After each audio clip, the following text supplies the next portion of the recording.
कफस episode 12।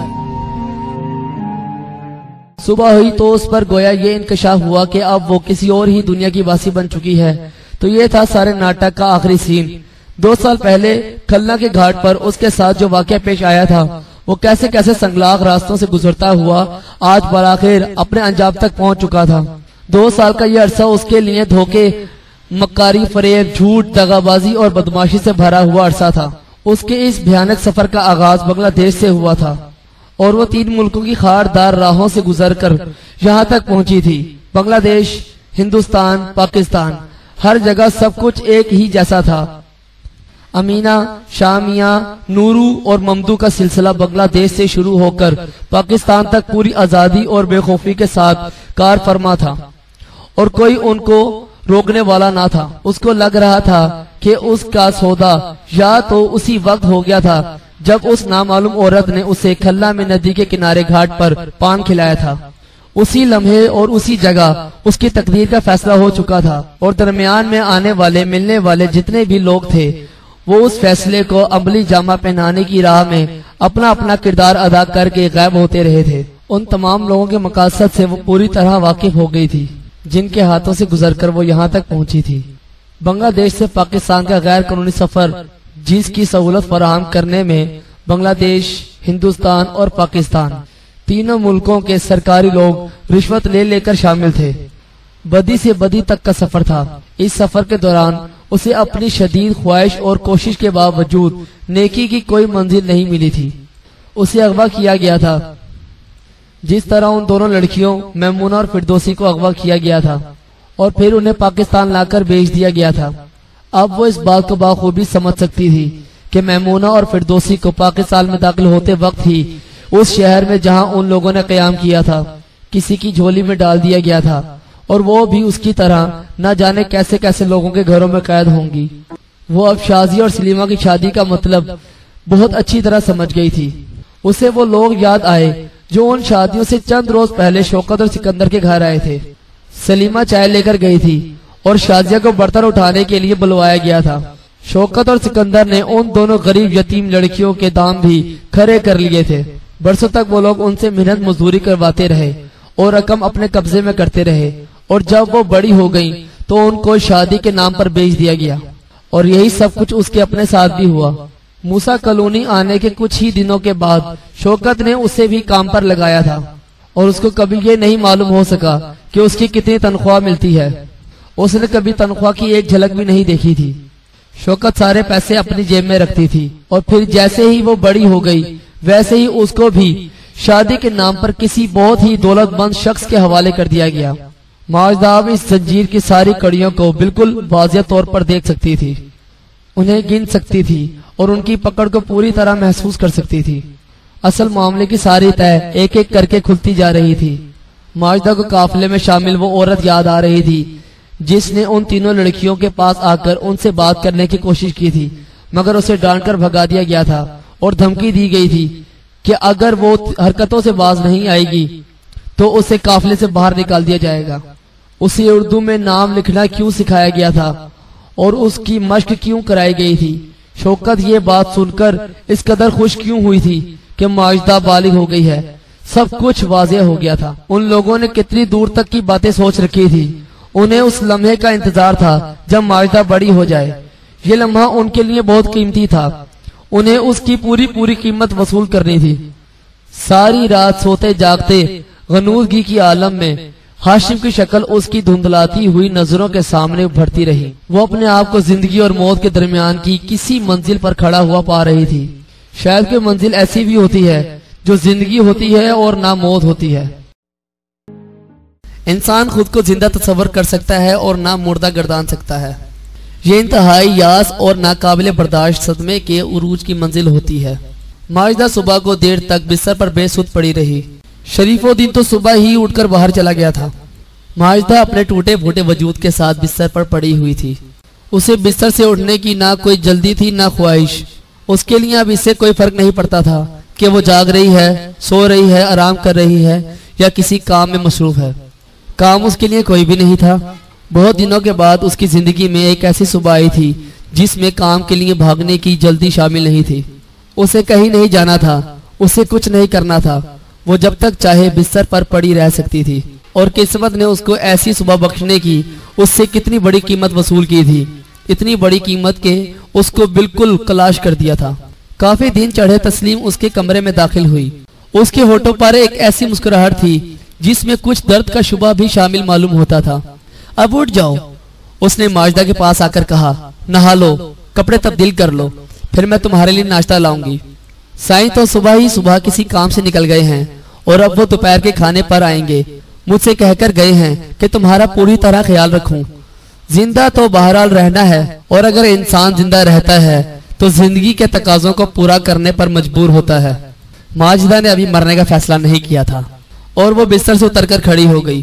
तस्लीम ने उसे सहारा देना चाहा, लेकिन उसने हाथ के इशारे से उसे मना कर दिया।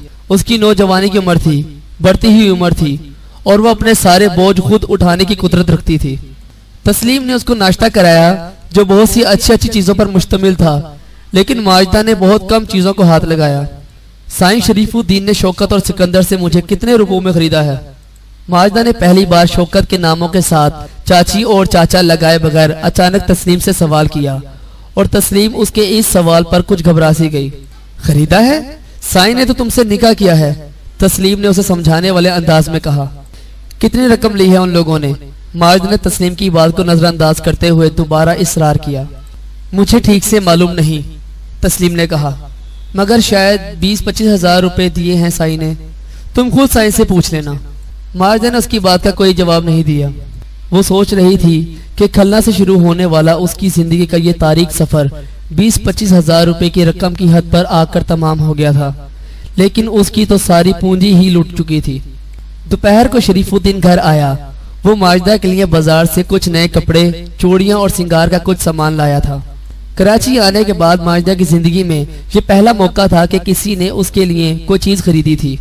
शौकत और सिकंदर के घर में रहते हुए वो सलीमा और शाजिया की उतरन पहनती थी, और ये उतरन भी किसी और की उतरन होती थी। उन अमीर घरानों की लड़कियों की उतरन जहाँ सलीमा और शाजिया काम करती थी। माजिदा के लिए एक नया चितड़ा भी कभी खरीदा नहीं गया था, और जब सलीमा और शाजिया अचानक गायब हो गई थी तो वो उनके सारे कपड़े और उनकी हर जरूरत की चीज वो खुद इस्तेमाल करती थी। फिर बहुत सारी चीजें उसे उस बंगले से मिलने लगी थी जहां वो काम करती थी। शौकत और सिकंदर ने उसे कभी कुछ खरीद कर नहीं दिया। माजिदा जल्द ही कमाऊ पूत बन गई थी और उसे हर माह तनख्वाह मिलने लगी थी। उन्होंने माजिदा की कमाई हुई सारी रकम भी हजम कर ली थी, और उसकी जो कीमत उन्होंने वसूल की थी वो अलग। शरीफुद्दीन वो पहला शख्स था जो कराची में माजिदा के लिए कुछ नई चीजें लेकर आया था, लेकिन माजिदा को सारी चीजें कूड़े का ढेर लग रही थी। उसे इन चीजों से कोई दिलचस्पी नहीं थी। दोपहर का खाना शरीफुद्दीन ने माजिदा के साथ ही खाया। तस्लीम खाने के दौरान मौजूद थी और चीजें लाकर दे रही थी। माजिदा बिल्कुल खामोश बैठी थी। उसका चेहरा पत्थर की तरह हो रहा था, जबकि शरीफुद्दीन उससे प्यार मोहब्बत की बातें कर रहा था और उसे यकीन दिला रहा था कि वो उससे बहुत मोहब्बत करता है। उसके बाद का ज्यादातर वक्त शरीफुद्दीन ने माजिदा के साथ ही गुजारा। उसने माजिदा को साथ लेकर अपना ये 2 मंजिला बंगला दिखाया, जिसके बलाई मंजिल में उसने अपने दूर के कुछ रिश्तेदारों को आबाद कर रखा था। निचली मंजिल में कुछ ज्यादा नहीं, चंद नौकर रहते थे। वो खुद जब कुछ दिनों के लिए कराची आता था तो इसी बंगले में ठहरता था। अगले 2 दिनों में शरीफुद्दीन का वजूद तमाम तर नापसंदगी और बेजारी के बावजूद माजिदा के लिए इस हद तक गवारा हो चुका था कि वो उसकी बातें सुन और समझ सकती थी, और उससे कुछ कह सुन भी सकती थी। शरीफुद्दीन ने उससे बहुत सी बातें की थी और उसको यकीन दिलाया था कि वो उसको कोई तकलीफ नहीं होने देगा। आपने मेरे लिए शौकत और सिकंदर को कितनी रकम दी है? माजिदा ने शरीफुद्दीन से बराह रास्त सवाल करने की हिम्मत कर डाली। क्या तुम्हें किसी ने इस बारे में कुछ बताया? शरीफुद्दीन ने उससे सवाल किया। नहीं, माजिदा ने कहा, लेकिन मैं इस बारे में जानना चाहती हूँ। मैंने उन्हें 50 हजार रुपए की रकम अदा की है, शरीफुद्दीन ने संजीदगी से कहा। वो लोग इतने अरसे से तुम्हारी परवरिश कर रहे थे, उन्होंने मेरी परवरिश पर कुछ खर्च नहीं किया, माजिदा ने नफरत भरे लहजे में कहा। मैं खुद एक बंगले में झाड़ू बर्तन करती थी। अब उन बातों को भूल जाओ, शरीफुद्दीन ने कहा। उनके जिक्र से कोई फायदा नहीं है। अब तुम मेरी बीवी हो और तुम्हें रुपए पैसे की कोई तकलीफ नहीं होगी। अचानक माजिदा के दिल में एक नया हौसला पैदा हुआ। वो अब हर खौफ से बेनियाज हो चुकी थी। साईं, शायद उन लोगों ने आपको ये नहीं बताया कि मैं पाकिस्तान में गैर कानूनी तौर पर रहने वाली एक बंगाली लड़की हूँ जिसे अगवा करके कराची लाया गया था। अगर पुलिस को मेरे बारे में पता चलेगा तो वो मुझे गिरफ्तार करके जेल में डाल देंगे। पुलिस? शरीफुद्दीन ने बड़े जोर से हंसते हुए कहा। पुलिस की क्या औकात है कि वो तुमको हाथ भी लगा सके? पुलिस हम जैसे लोगों के जेब में रहती है। तुम इस किस्म की बातों को अपने दिल से बिल्कुल निकाल दो। मेरे साथ तुम बिल्कुल महफूज हो, कोई तुम्हारा कुछ भी नहीं बिगाड़ सकेगा। शरीफुद्दीन के लहजे में हैरान कुन हद तक खुद एतमादी शामिल थी। कल हम यहाँ से बहावल नगर रवाना हो जाएंगे। वहाँ मेरे बाप दादा के जमाने की बहुत बड़ी हवेली है। अब तुम भी हम लोगों के साथ वहीं रहोगी। अगले दिन वो लोग एक बड़ी सी गाड़ी में बहावल नगर के लिए रवाना हो गए। तस्लीम भी साथ थी। अगली सीट पर ड्राइवर के साथ एक बंदूक बरदार आदमी बैठा हुआ था। पिछली सीट पर शरीफुद्दीन, उसके बराबर में माजिदा और माजिदा के बराबर में तस्लीम बैठी हुई थी। एक और नामालूम दुनिया की जानिब माजिदा का सफर शुरू हो चुका था। 2 साल पहले अपने आने वाले कल से मुकम्मल बेखबरी का जो अलमनाक सिलसिला शुरू हुआ था वो तरह तरह की पेचीदगियों के साथ जारी था और इसका खात्मा कहीं नजर नहीं आता था। उसके जहन में हर वक्त यही सवाल गर्दिश करता रहता था कि आगे क्या होगा, आगे क्या होगा। गाड़ी में एसी लगा हुआ था और उसके तमाम शीशे बंद थे। फासला तेजी से तय हो रहा था। माजिदा को कुछ नहीं मालूम था कि वो किन रास्तों पर सफर कर रही है।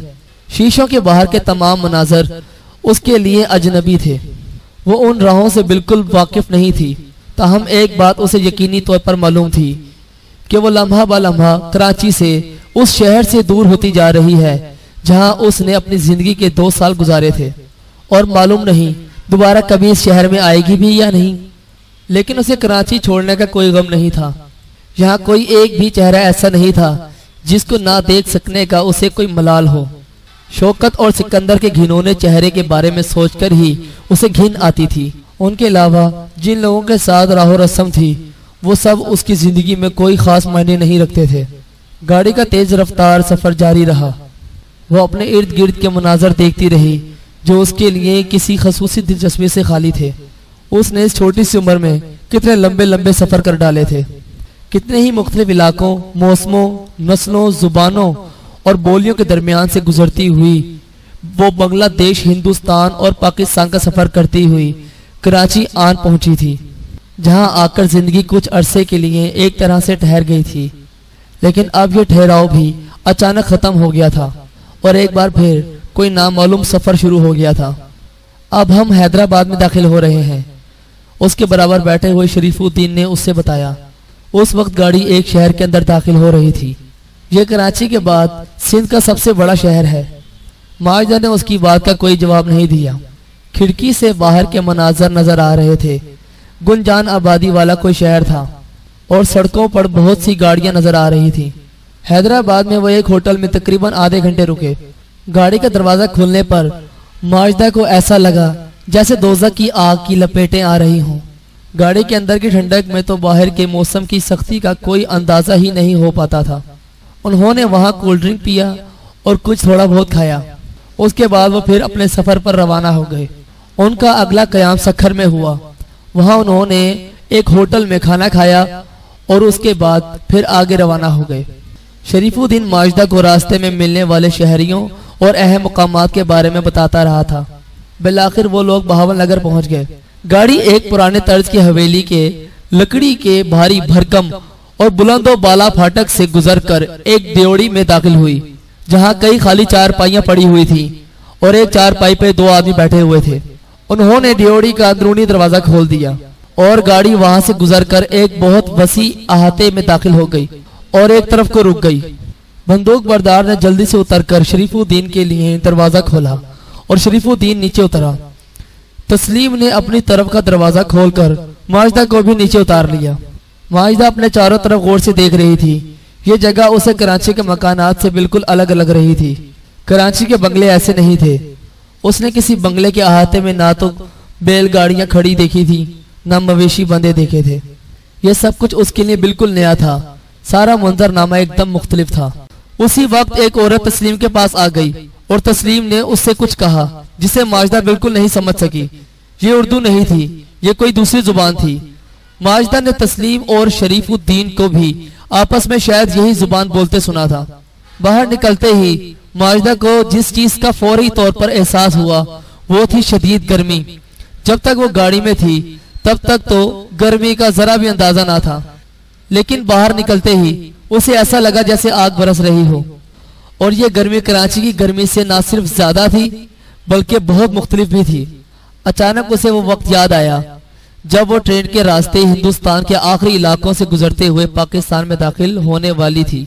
तब उन हिंदुस्तानी और आगे पाकिस्तानी इलाकों में ऐसी ही शदीद गर्मी थी।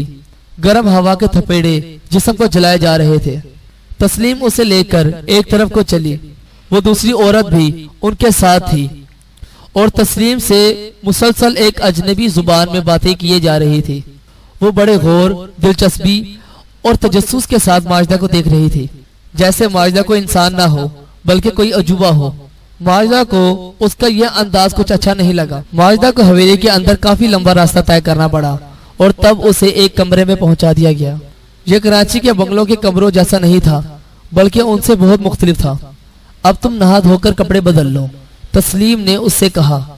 उस औरत के साथ एक अजनबी जुबान में बात करते करते वो माजिदा के साथ एकदम उर्दू बोलने लगी थी। हम बहुत लंबा सफर तय करके आए हैं, थकन के मारे बुरा हाल हो रहा है। वो लोग कराची से रवाना हुए थे और अपनी मंजिल तक पहुंचते पहुंचते उन्हें रात हो गई थी। तस्लीम माजिदा की रहनुमाई कर रही थी। उसने उसे गुसल खाना दिखाया और माजिदा जब वहां से नहा धोकर निकली तो अपने आप को कदरे बेहतर महसूस कर रही थी। अब मैं तुम्हारे लिए खाना लाती हूँ, तस्लीम ने कहा। खाना खाकर आराम करना। माजिदा ने उसकी बात का कोई जवाब नहीं दिया। वो अपने इस नए कफस को पुरतजस्सुस नजरों से देख रही थी जो उन जगहों से बिल्कुल मुख्तलिफ था जो उसने अब तक देखी थी। तस्लीम उसके लिए खाना ले आई। खाने में शरीफुद्दीन उसके साथ शामिल नहीं था। तस्लीम खाना लेकर आई तो उसके साथ वो औरत भी थी जो अभी कुछ देर पहले उन लोगों को बाहर मिली थी। तस्लीम और उस औरत में एक अजनबी जुबान में बातें शुरू हो गईं।